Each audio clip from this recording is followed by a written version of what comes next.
when I was organizing my LARP. I would feel very uncomfortable in that kind of position. Well, what if my decision leads to disaster? I'm not strong enough to betray this woman. I'm not a leader. I don't think anyone will follow me. I would be the only woman in the council. None of the men will listen to me. I don't think that neither the men nor the women will see me as anything different than a whore. I don't want to play in a LARP where there are such inequalities. I believe in equality, and I'm not interested in anything less than that. So, you think that you can't be a leader. Why? What's stopping you? Well, let's concentrate on what to do to encourage both women and men to let women take on powerful roles. As an organizer, it is your job to encourage people to take on specific roles. You cannot force them on people, but you can let them know that you have full faith in them, that they can do this. And together you can come up with strategies for how to make the character work and how to use her power. You have also a very, very important job in influencing the players. If you want an hetera in your LARP, make sure that everyone is aware of her importance in society. She is foremost a companion. She is very versatile in poetry, politics, wits. If she decides to have sex with a client, it's her choice, nothing to be ashamed of. She is not a prostitute. And on a second note, there are lots of prostitutes who are not ashamed for who they are and what they do. And the client does not pay her for sex. He pays her for her company, for her thoughts about politics, for they enjoy her company. He might have hopes for more, but she decides. And you, as an organizer, have the power to make the players understand this and make them act with respect towards the hetera and her work.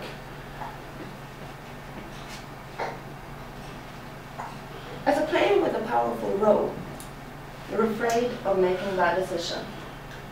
Well, so what? What if you do? That will open up for tremendously interesting situations that you might not have thought about. Situations that you will get back to again and again and again in your memory, to relive them, because they were so fun to experience and to act out and play. So act out the drama, embrace the choices that it might lead you to difficulties. It's fun.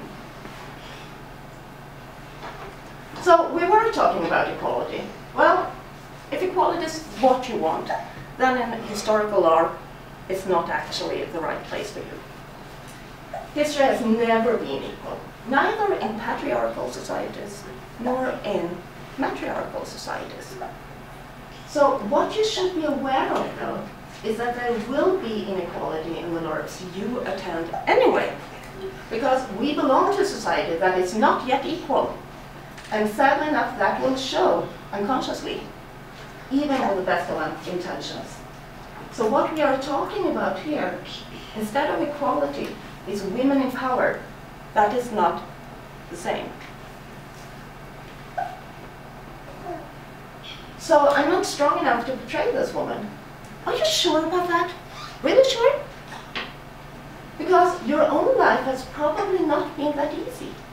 And somewhere you've gathered the strength to carry on, to move on, to be where you are today. And if you challenge yourself and take on something that you don't think you'll be able to make, you might surprise yourself. And you might be very, very proud of yourself as well.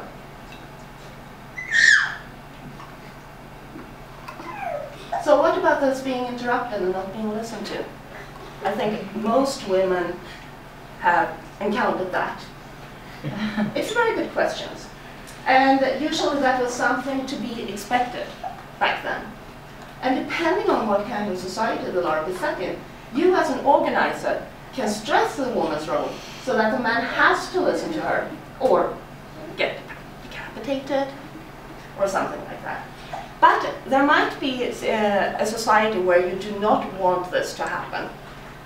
So then you can offer the role to a woman who actually wants to take on the challenge, to stand up against all these men who probably won't listen to her. But you have to let her know that this is the case.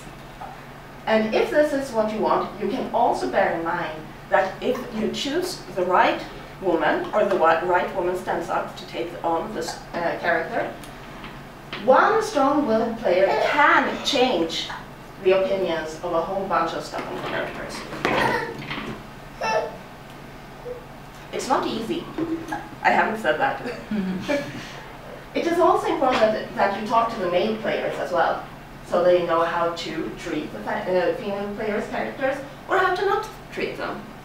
As a sexual harassment in a character is still a sexual harassment, for example. Canadian law still applies. And the best way of communicating is with a whole group together.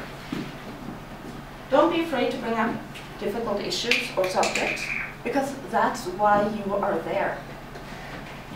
You are there to actually clear the air and make everyone feel comfortable about how they are going to play this. And you can also have mini-LARPs with the group before the real LARP, so the players know how to act and react and what to expect. And in this way, the characters also get memories together. I have an example of that because I had the kings and one queen who had taken over after her dead husband. And she was very strong-willed. She really, really knew that, okay, I'm going to have trouble with letting myself, my voice get heard. But she took on the challenge anyway, and actually managed to sway quite a few of the other kings. But most important of all, communicate. Communicate, communicate, communicate. Make sure that everyone is on the same track.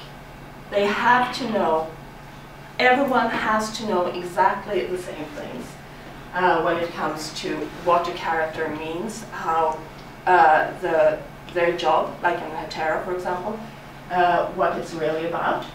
Make sure that everyone feels comfortable, and make sure that you as an organizer as well are being welcoming enough so people can come to you and say, I don't like this. What can I do about it? You don't want to scare away your players. And as a player, don't be selfish. Give another person a chance. If you notice that someone wants to talk, well, step back. Let him or her talk. And it is okay to be afraid. It is okay to feel insecure. But don't drop the challenge. Capture the moment. Be courageous. Don't shy away. And most of all, have fun. And that's it.